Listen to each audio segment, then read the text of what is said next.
We're gonna be getting healthier, happier, wealthier, and wiser. Anybody interested in getting all those things? Hello? Yeah. So we are going to do what? Get better. Thank you very much. Well, the circle breaks down the power dynamics, and we're sitting in a circle.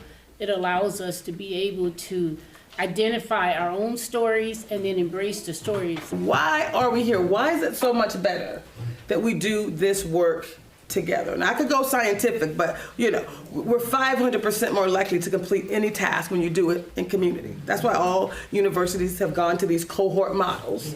500% more likely. Do you want to be 500% more likely to complete your goals?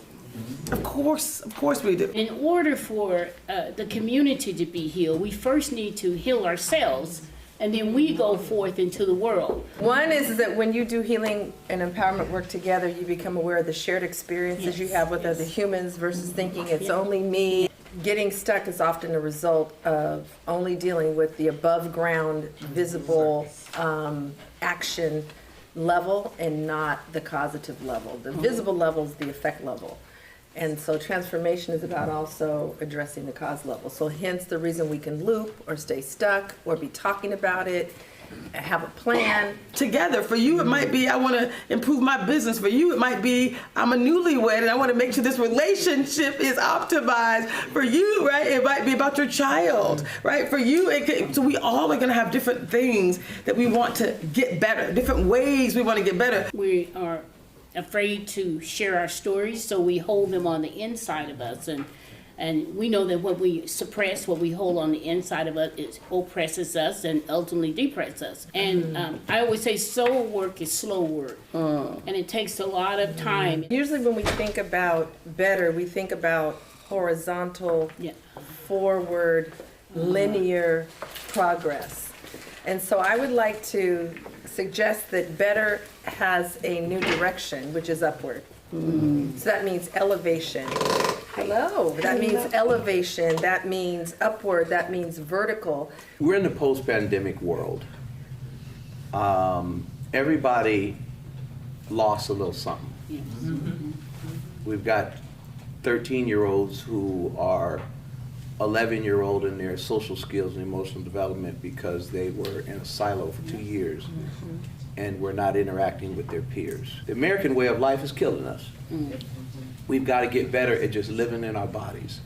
We've got to get better at managing our relationships. And we got to stop talking about back in the day, because we ain't back in the day. We got to start talking about today. We were just talking about what are some of the reasons that people get stuck. The next question, just so we're all on the same page, is going to be, how do you move out of being stuck into living powerfully?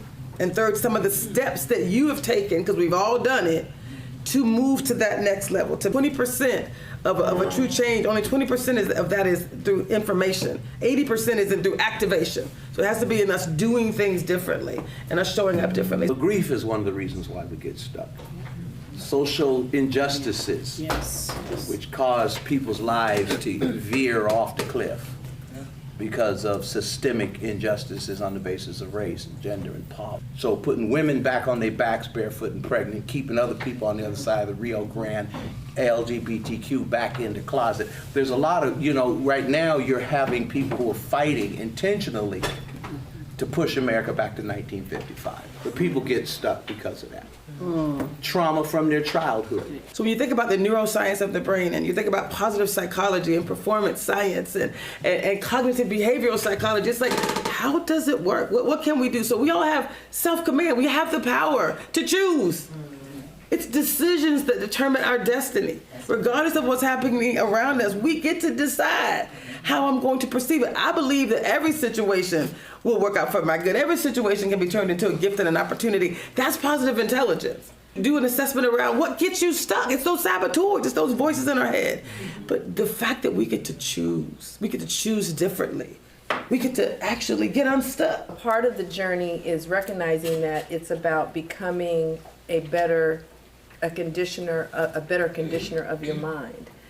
And that also means your thoughts. It's not an event. Right. It's an ongoing process, because conditioning, just like if you go to the gym, you go hard for 6 months, you stop for 6 weeks, you will regress.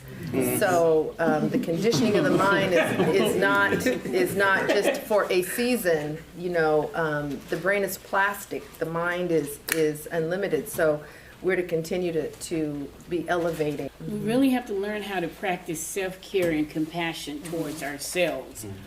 And that actually gives us the strength. We're bombarded with so many things, and you know, structural things, racism, and all the things as Dr. Braxton had alluded to. And those things just sort of clog up our mind. Sometimes people who live in an addiction that they tell themselves that they're managing, after that second or third DUI, and they lose their license, and then they can't get hired with the school system or anything anymore, that addiction is causing them so much pain, they're tired of that pain, and then they decide to go get help. Or someone tells them the marriage is over if you don't go get help. So what helps us get unstuck is sometimes the staying where I am is just too painful. And sometimes the support in people in my life, their continued presence in my life is conditioned upon me moving off the dime. It's not always an epiphany. That's the beginning of getting unstuck, when we stop lying to ourselves. And we all do it. I've done it. We have, and the more educated you are, the more powers and tools of rationalization. Right, right, exactly. Tell the The truth. truth shall make you free. Is it true or not? It is. That is the path to freedom, is truth. So we can't have a mixed PR campaign. On one hand, the Absolutely. truth hurts. Yes, sister, hold up. Is it hurting, or is it making you free? What is really causing the pain? That's what we want to begin to cut away. So It's not just something that you wave a wand and suddenly all is well. It's slow work, you know. It's every day really paying that attention, and then to be willing to get help. You may want to get better. Are you ready to get better? You and I had a conversation just last Thursday, and it was like, let's be very clear. Wanting a thing and being ready for true transformation are very different things. So let's talk a little bit about readiness. You're ready at the point where you can't stand the situation anymore.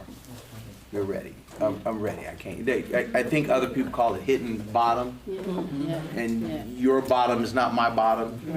You may be content to wallow in it a little bit. For me, it's bottom.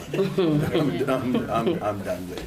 And I think one of the things that helps us get unstuck, and in a sense of helping our neighbor, is we've got to fight to make sure that there is equity and access to the resources that allow people to take that step when they're ready. Even if they're not ready, they're not going to take the step even if it's there. I've lost 35 pounds without trying, just because I've been doing this positive intelligence, this work around living powerfully, right? Because I get to decide, like, these decisions determine your destiny. Not the decision that I want to lose weight when I'm can't button something up, but the decision when I'm having lunch, when I'm buying that food. Did you see that more green stuff is over here than ever? The fruit, the vegetables. My body is a divine living temple that I'm going to pour into it. If you don't have a vision, you will perish. Because you're not focused any place. So in alignment with that vision, you have to have goals. And you have to have the goals, the guiding opportunities, those opportunities that's going to lead to success in the area that you're focused on. Celebrate every little success that is moving you toward the goal that you're about to declare. In order to truly heal, we talk about empowerment, which is information, but to truly heal, right? The concept of putting new wine in old wineskins, the concept of clearing out the junk and the gunk, in order to truly be in a position where you can get to that next level. Forgiveness is not to be thought of as letting the offender off the hook. The forgiveness is Jesus telling you about your opportunity to get unhooked from your toxic past so that you're free to completely flower into the human being God intended you to be, despite what happened back there. and leave them to God. And I'm amazed at how many people have not done any active forgiveness work, and that is a false belief they hold that keeps them from doing the work. So if I were giving a definition, it would be personal freedom process, a personal liberation process. A lot of times the payoff that we've gotten, even though as miserable as the jail cell is, that we've convinced ourselves how miserable the jail cell is, there's some payoffs. I can stay inside this 10 by 10. I don't have to take any responsibility. I mean, there's some payoffs. Why would anyone want to turn and go back to the urine-stained cot, you know? But that was the metaphor. So we can be at all different phases of that and never walk across that threshold and remain in jail. And forgiveness is the process of crossing the threshold free. I will say this on the forgiveness thing, because I got sick a few years ago, and when God sits you down and you're still, God sometimes forces you to take a repass through your past and walk through the debris and the fallouts from yesteryear and pick up the raw materials for building a better future. My pastor told me when I complained to him, because he saw the look on my face, he said, "You are no longer welcome in my pulpit." I said, "Why?" He said, "Because I see your rage toward this man." And he said, "I know what he did." And I said, "So why is he in the pulpit?" He said, "God is the judge and not you." And he said, "You are no longer welcome in my pulpit till you forgive him." Because there's no way you can preach the love of God with that much hate in your heart for that man. Ooh, Dr. James Carter, president of the National Black MBA Association. You were part of the reason that we got to do this. The mind is a beautiful thing. It can really crush you and crush your spirits if you let it, if you don't control it, if you don't put together the work for the thoughts to help you make it to the next minute and the next hour and the next day. I'm laying in a hospital bed, and my mindset is, am I going to be thought of less of a man because I'm missing a limb? Am I going to be thought of less of a man because I'm missing 2 limbs? And the Lord said, "Hey man, you are so much more than your legs. You didn't become Dr. Carter because you had legs." Let us continue the work together and bring more people with us each week. And we can pack this room out by the end of 6 weeks, because each one just reached one. So thank you. Thank you. Thank you, guys.